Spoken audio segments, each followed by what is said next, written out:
Hello, Green Team. We are on part 5 of 6 in our series Working an Offer. Today, we will be going over getting unique offers, which is the fifth part of this series. And the areas we will cover are navigating rare general terms, understanding as is, foregoing inspections, presenting sight unseen offers, and then evaluating complicated financing options. So what we tried to go over in the first few videos here of this series are the more standard type offers, the things you'll see most of the time.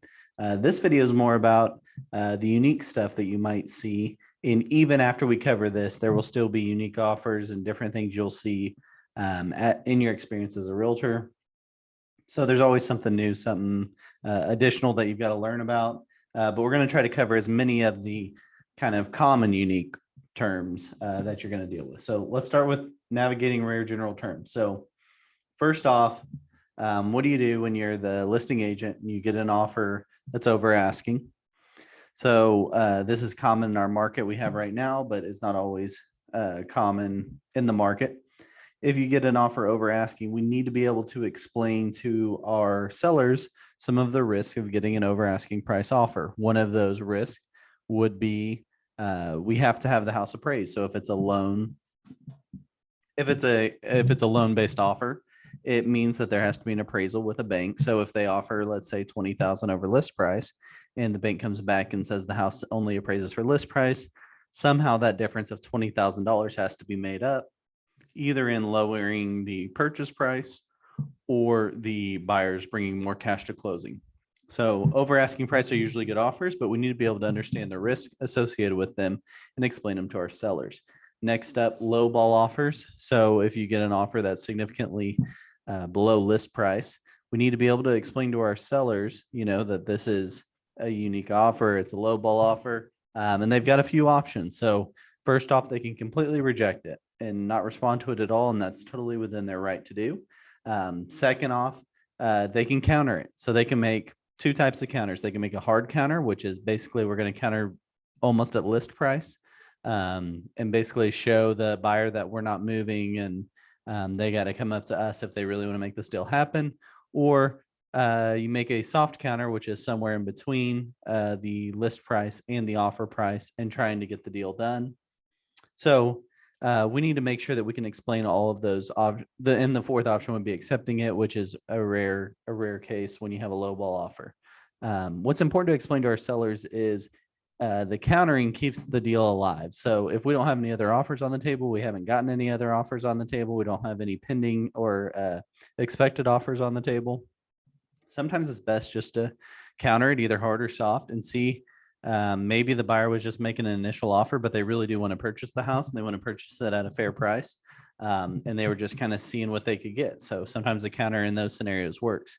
The key is kind of keeping the emotions out of it as best as you can, and keeping your seller's emotions out of it as best you can so that you can try to keep the possibility of the deal alive.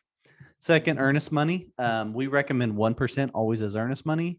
If that the offer has lower than 1% earnest money, we need to explain to our sellers the risk associated with that, which basically says, hey, this is the money that is the good faith money for taking your property off the market. So in the end, it's the seller's decision for what makes them comfortable pulling their property off the market for these buyers. But we like to see those at 1% or more. And then closing dates. In general, we're writing contracts at a 45-day close. But if the closing date is significantly longer or shorter than that, we need to explain to the seller. If it's way longer, hey, this is a longer period that you're taking your house off the market and taking that risk. If it's way shorter, we need to explain to them that the closing process may not happen in that time frame and we may end up pushing it anyways. So we just need to be able to explain all of the risks to our sellers. Second thing we want to go over with unique offers is as is. So you guys will see this term used as is. We're buying the property as is, or even have your sellers want to counter an offer as an as is. So what does it really mean? So the risk for the buyers and the sellers, the risk for the buyer in buying a property as is supposed to be they can't ask for repairs once they get to still inspect the house. But if they find things wrong, they either have to drop out of the contract or move forward with it. It's not a we're not fixing anything kind of situation. So that's the concept of as is. The risk for the buyer is they kind of all or nothing. The risk for the seller is that they can get into that TRR period and the buyer could still submit a TRR. There's no rule against still submitting a TRR, even though they say they're buying it as is. So the seller is taking a bit of a risk, trusting that they're really purchasing the property as is. And then the other piece is the appraisal issues, because there are sometimes appraisal required repairs, especially with a VA loan. And so if there is an issue with the house that needs to be repaired and the seller is selling as is and refuses to repair the issue, the loan may not go through there. That may be an appraisal required repair that they are not going to repair, which could cause the entire deal to bust.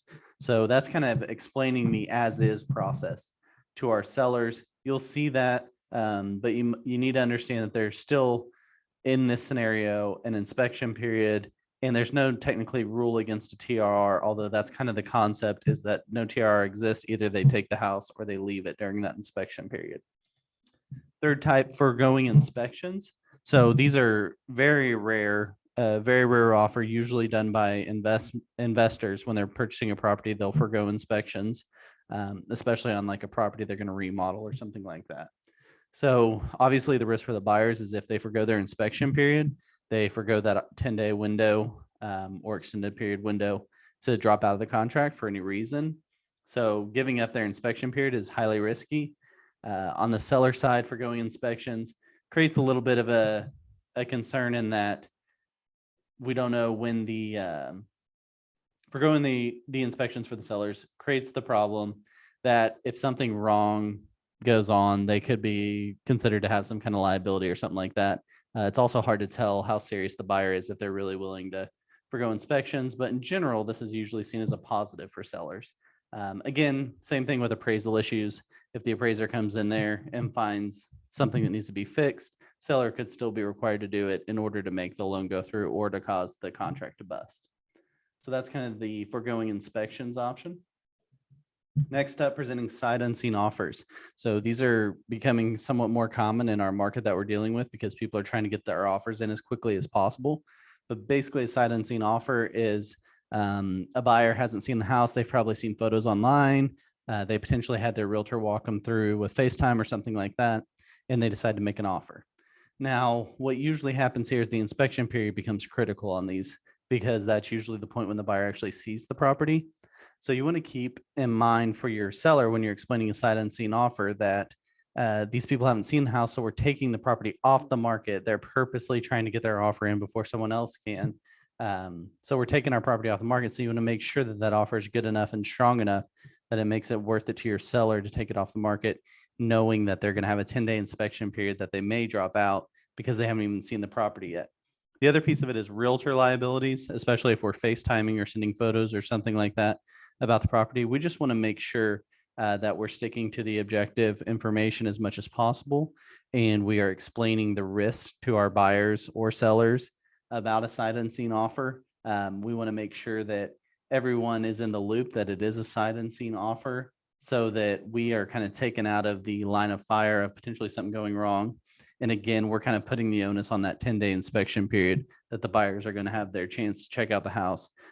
It can't be based off of us showing them in FaceTime a property and putting too much liability on ourselves. So keep the risk associated with the inspection period in that 10-day window if we're going to do a sight unseen offer and get it agreed to by both sides.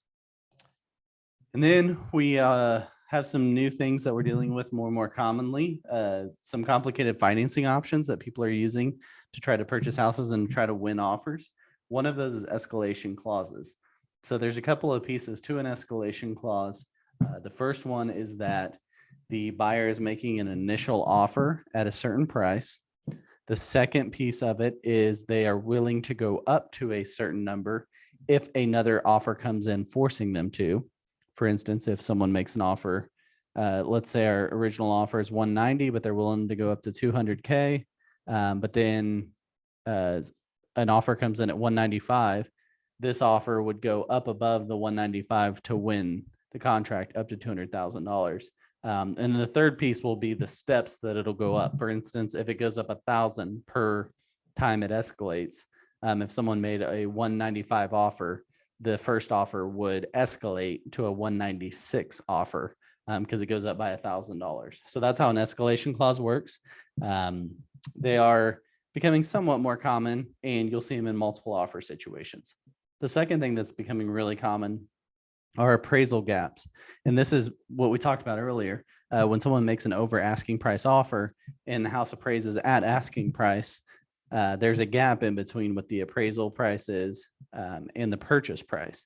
And there's two options. Either the purchase price has to come down to the appraisal price, or the buyer has to bring cash to closing to make up that gap between the appraisal and list price. So what these appraisal gap offers are is the buyer originally, when they make their offer, they're saying how much cash they will bring extra to make up that difference between the appraisal and list price. And that's what an appraisal gap is. And it basically makes a stronger offer for a loan-based offer for any buyer because they're going to pay that difference between the appraisal and the purchase price. And the third thing is proof of funds. Sometimes when you're dealing with cash offers, proof of funds can be tricky because there's all different types of accounts that people have money in, investment accounts, all things like that.